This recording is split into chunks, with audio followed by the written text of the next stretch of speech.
right now on 5 on your side at 10. We started off cool this morning, but we are looking for temperatures even colder than this down the road. How cold it gets and when we should expect a hard freeze on the way. Closing for good. After 27 years in business, why a booming bakery has decided it's a wrap. Now that we don't have the Cardinals, we're ready to cheer on the Blues. It's time to bleed blue. We're there for opening night for the St. Louis Blues and the festivities that kicked off before the game. A very good evening to you. I'm Brent Solomon. It was a big night for hockey in St. Louis. The Blues celebrating a win in their season opener at home. That's against the Columbus Blue Jackets. 5 on your side's Travis Cummings shows us how fans celebrated even before the face-off. A packed-out plaza before the first puck drop. The Blues are back. Fans took to Union Station to celebrate St. Louis hockey team's return to the ice hours before the big game at Enterprise Center. Donald Pugh is dressed from head to toe. And I've been a Blues fan all my life, and I just figured I'd come downtown and stand around, enjoy the atmosphere, go back home and watch the game. Pugh's hoping for a good season. It'll be nice for the city, it'll be nice for the fans. But it's about the city, the community, coming downtown and feeling safe. The Fiore family getting a taste of that excitement, too. Yep, love Blues. We watch every game. We try to go to as many games as we can. I had to ask who they were looking forward to watch play. Cairo. Yeah. What about you? My favorite is Robert Thomas.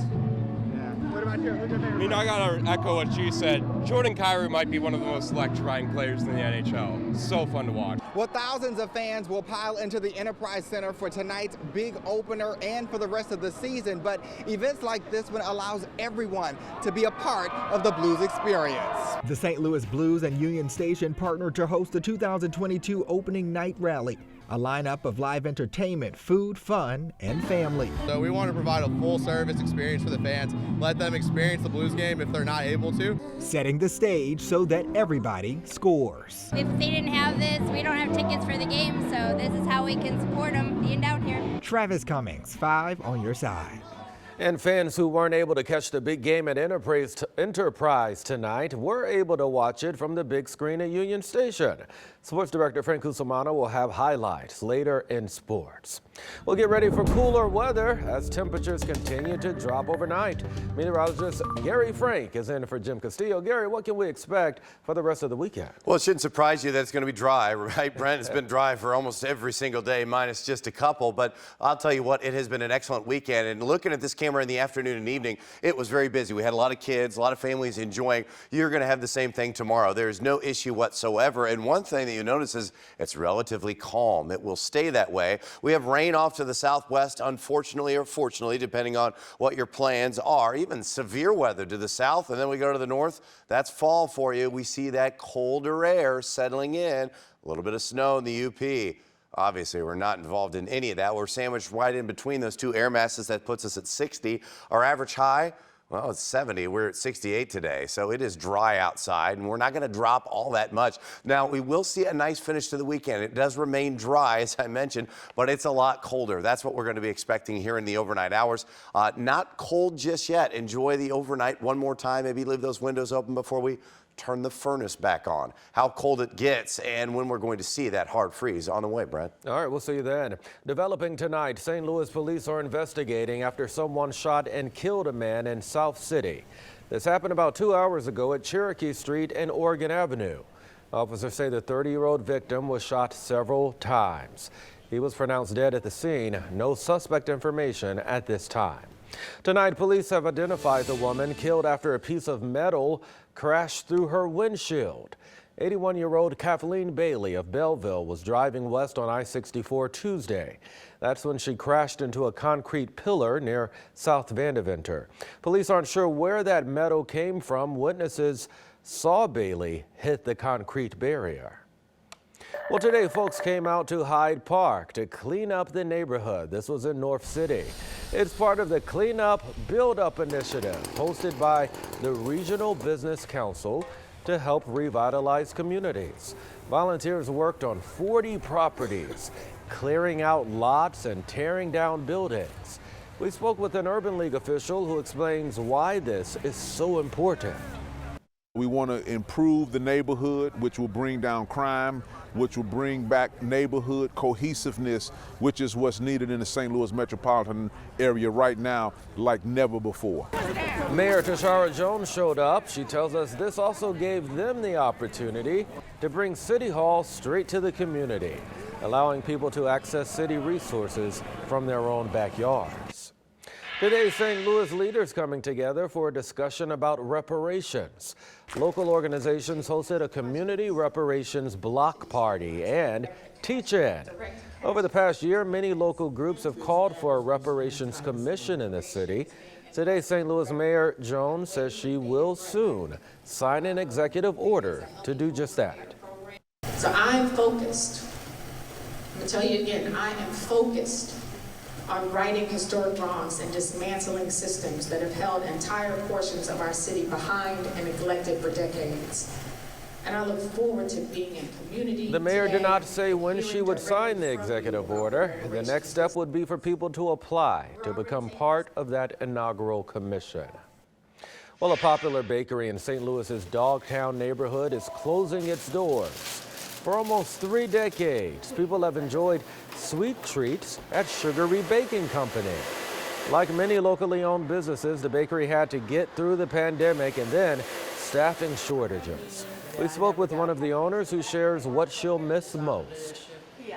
It's the people. I see the same faces. I see kids grow up over the years.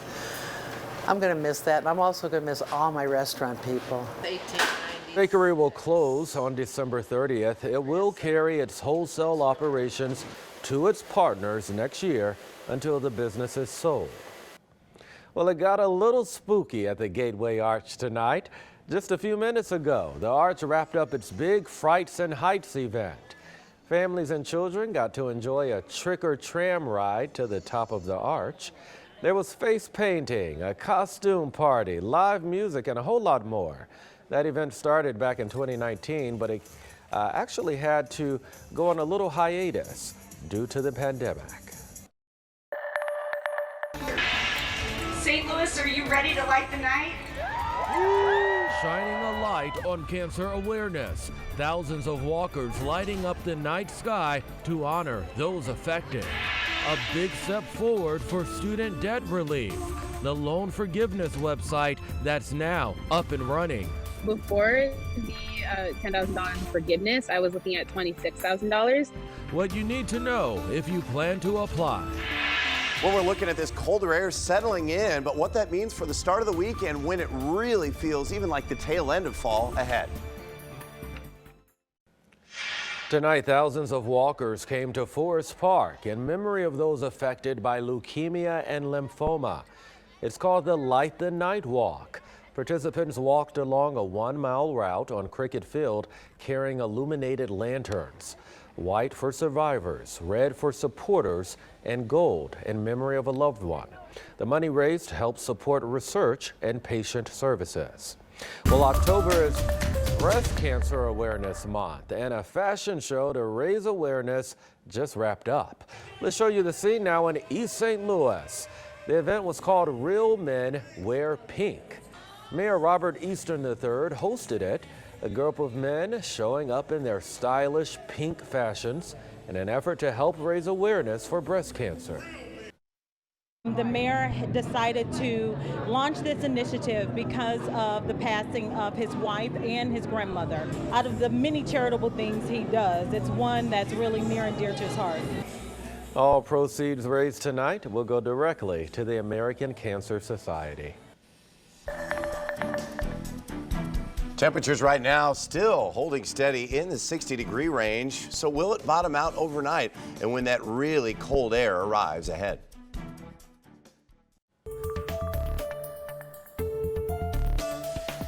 Well, if you have student loans, you can start applying for federal loan forgiveness. The Biden administration opened up its application process last night. The site is currently in a testing phase, but it is open. The application asks for basic information, including your name and social security number. A former student explains how easy it was. The fact that I just submit and got a confirmation of like 10 minutes later, it was just really exciting. You can apply now on studentaid.gov. If you submit an application on the test site, it will be processed once the formal official website launches later this month. Well, meantime, a federal judge in St. Louis could decide whether or not to block the student loan forgiveness plan. 6 states, including Missouri, have filed a lawsuit saying it's unconstitutional. If the judge grants a preliminary injunction, the relief could be put on hold until the case is decided. We're now less than a month away from the general election. As candidates look to find an edge any way they can, one of our viewers asked if they're allowed to pay notable people to endorse them. Casey Decker with our Verified National team has the answer. As candidates make their final push before the midterm elections, you may start seeing more of them touting endorsements from celebrities or notable organizations. That led Verified viewer Jack to wonder whether politicians might simply be paying those folks to endorse them. So let's verify. Is it legal for political candidates to pay for endorsements?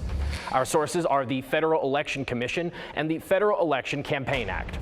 According to the FEC, there is no law banning candidates from paying for endorsements. A spokesperson told Verify, quote, "No provisions in the FEC rules specifically address paid endorsements of federal candidates. But candidates are legally required to disclose such payments.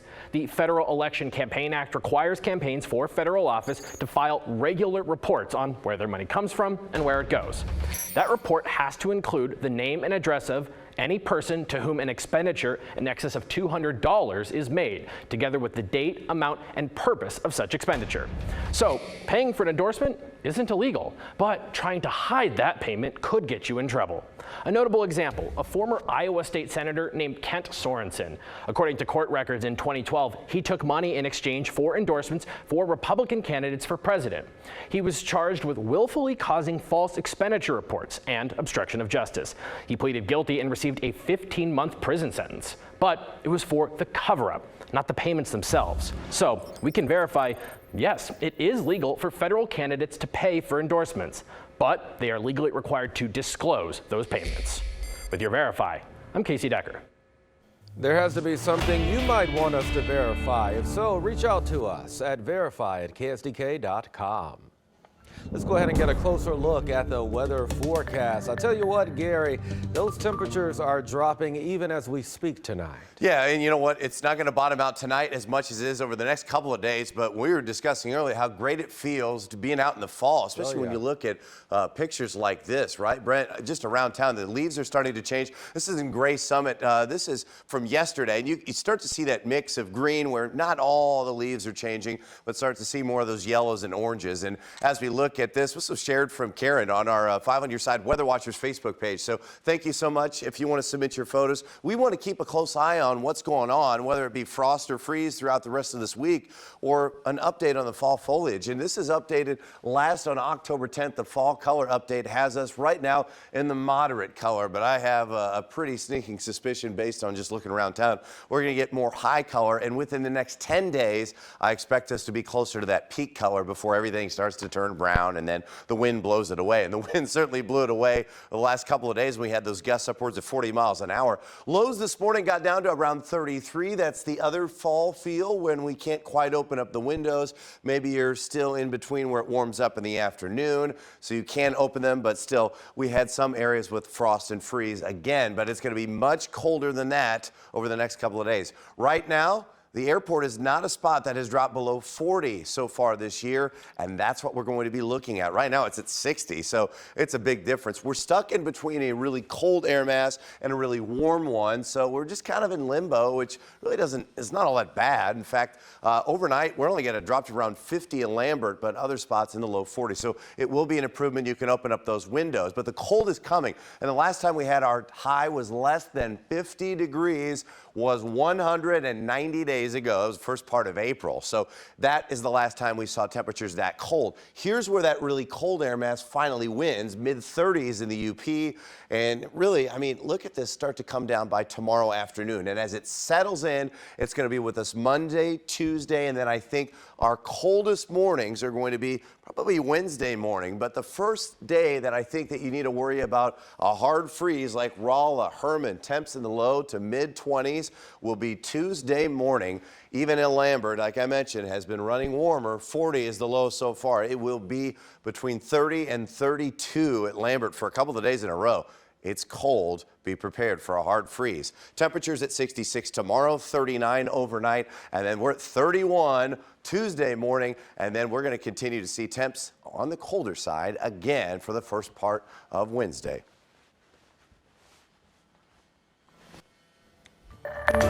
All right, coming up, the Blues have officially opened the season. They did it with a win. Frank Cusimano has highlights and post-game reaction. That's coming up next.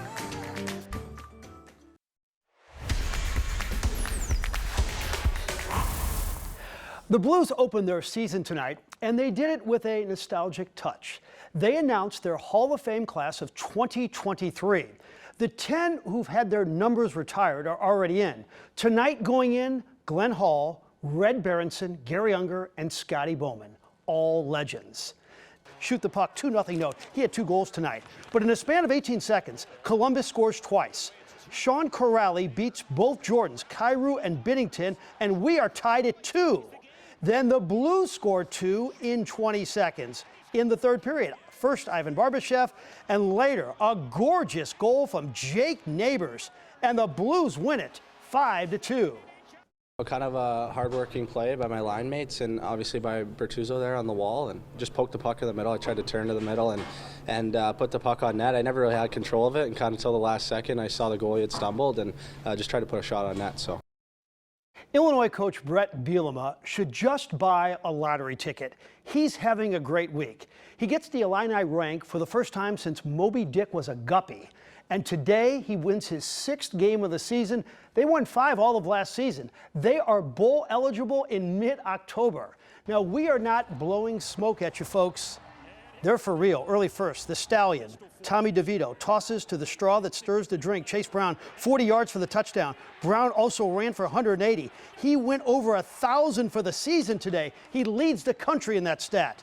Got to show you the local product. This is Isaiah Williams from Trinity. He caught a team high 9 balls today. DeVito in the third puts Illinois ahead for good with this touchdown. Illinois beats Minnesota 26-14. They are 6-1 on the season. Tennessee and Alabama in one of the greatest college football games ever played. Hendon Hooker hooks up with Jalen Hyatt. That was their 5th touchdown. Beat the Crimson Tide 52-49. It was a sea of humanity, a game that will never be forgotten. The magic of the Phillies continues. The Cardinals last week, the Braves this week. This is a 3-run bomb by Brandon Marsh in the 2nd inning, and the stadium was rocking. And here's the moment of the day. JT Realmuto with a drive to center. Michael Harris can't run it down, and Realmuto will not stop running. It's the first ever inside the park homer by a catcher in the postseason. The Phillies move on to the NLCS with an 8-3 victory. All right, let's head to Seattle. 18th inning, scoreless game. Mariners, Astros, and Jeremy Pena ends the scoring drought with this blast. Houston wins the game 1-0 and sweeps the series. The game lasted 6 hours and 22 minutes and a record 42 strikeouts. And finally, sources tell me today that Jordan Goodwin will be on the opening day roster for the Washington Wizards. Goodwin, the former Althoff High and SLU star, had a wonderful season in the G League last year.